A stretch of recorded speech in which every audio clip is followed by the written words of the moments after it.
kita akan belajar tentang kolonialisme dan imperialisme di Indonesia.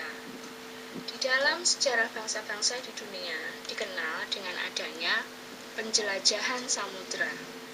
Penjelajahan samudra itu terjadi karena adanya keinginan untuk bertahan hidup, memenuhi kepuasan dan kejayaan, serta keinginan untuk memperluas wilayah kekuasaan.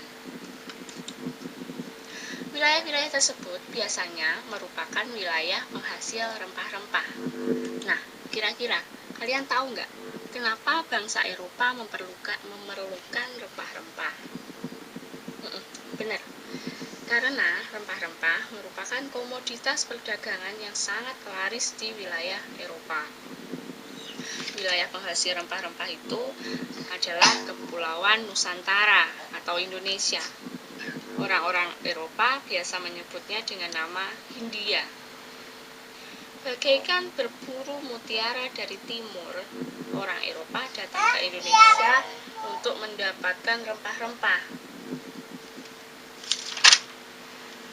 Dan kemudian orang Eropa menemukan wilayah-wilayah lain seperti Amerika dan wilayah lain di Asia. Penjelajahan samudra semakin berkembang melalui jalur sutra. Apa itu jalur sutra? For your information ya, jalur sutra atau the Great Silk Road adalah sebuah istilah bagi rute perjalanan dari Cina melewati India hingga mencapai ke Roma. Jalur sutra ini dimanfaatkan untuk jalur kepentingan dagang lintas benua, dan salah satu komoditas andalannya adalah sutra. Ketika jalur laut menjadi jalur utama, maka Nusantara memiliki peranan yang sangat vital, sebab perjalanan itu melewati lautan Nusantara dan menjadi penghubung di antara kedua benua. Oke, itu sedikit pengantar materi tentang kolonialisme dan imperialisme. Selanjutnya kita akan bahas tentang asal mula petualangan, penjelajahan, perebutan hegemoni di wilayah Indonesia, yaitu bermula dari runtuhnya Konstantinopel ke tangan Turki Utsmani pada tahun 1453 yang menyebabkan tertutupnya akses perdagangan rempah, sehingga rempah di Eropa harganya menjadi melambung tinggi.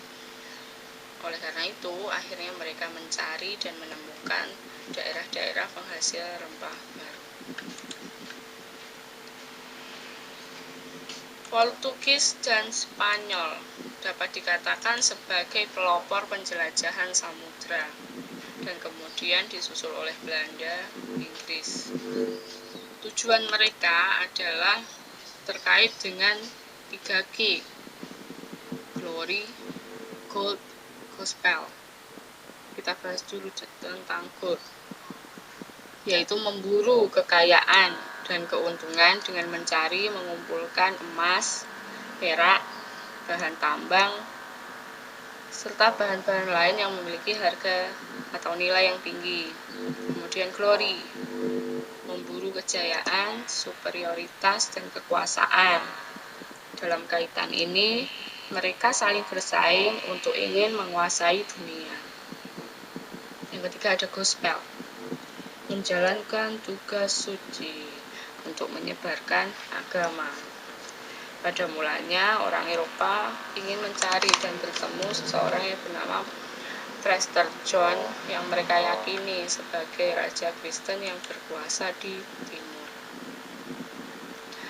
Nah, berikut akan dijelaskan tentang petualangan, pelayaran, penjelajahan samudra bangsa Eropa menuju ke Nusantara.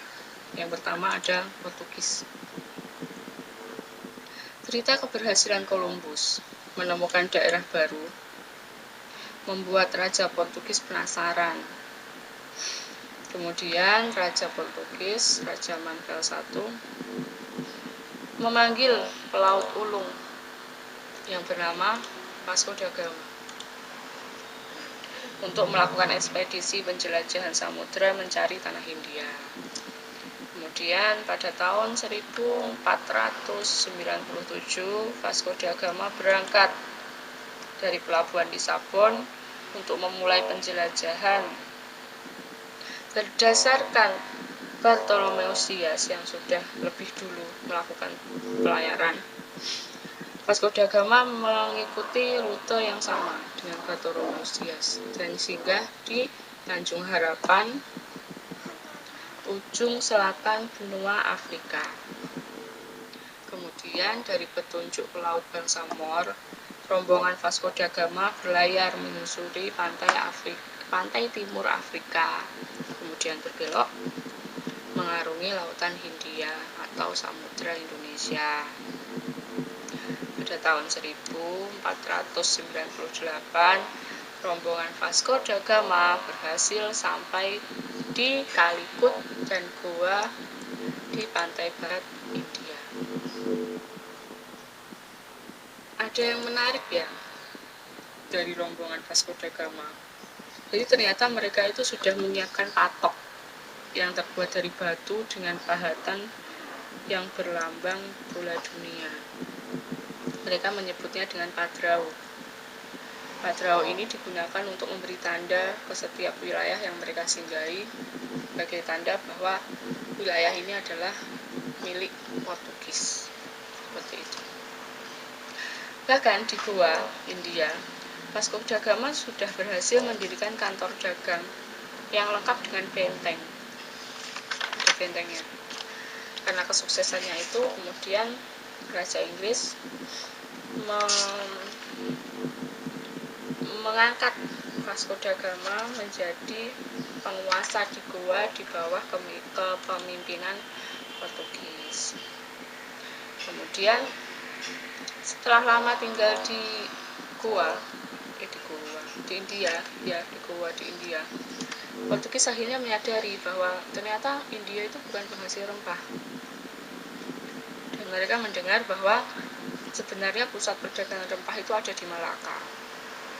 Kemudian mereka menyiapkan ekspedisi lanjutan yang dipimpin oleh Alfonso de Albuquerque, susah banget namanya, untuk menguasai Malaka. Pada tahun 1511 akhirnya armada Portugis berhasil menguasai Malaka, dan Portugis juga mulai masuk ke Nusantara melalui Kepulauan Maluku. Di Malaka, Portugis melakukan monopoli perdagangan sehingga membuat pedagang Islam terdesak dan menyingkir. Tindakan Portugis yang memonopoli perdagangan ini mendapat perlawanan dan protes dari berbagai pihak. Salah satunya adalah Pate Kadir, yang merupakan tokoh masyarakat Jawa yang ada di Malaka. Tetapi kekuatan dari Pate Kadir tidak cukup untuk menandingi kekuatan dari Portugis. Akhirnya Pate Kadir berhasil dipukul mundur dan berhasil meloloskan diri sampai ke Jepara dan selanjutnya ke Demak. Setahun kemudian, pada tahun 1513, Demak yang dipimpin oleh Pati Unus bersama Pate Kadir dan pengikutnya melakukan serangan kembali ke Malaka. Tetapi ternyata kekuatannya masih belum bisa menandingi oleh kekuatan senjata yang dimiliki Portugis. Akhirnya Demak kalah. Sementara posisi Portugis menjadi semakin kuat dan berusaha memperluas monopoli perdagangannya hingga ke Indonesia. Dari ini sampai di sini dulu, kita sampai ke Portugis dulu. Untuk selanjutnya kita akan bahas Spanyol, Belanda, dan Inggris. Terima kasih sudah menyimak. Jangan lupa like, share, and subscribe. Terima kasih.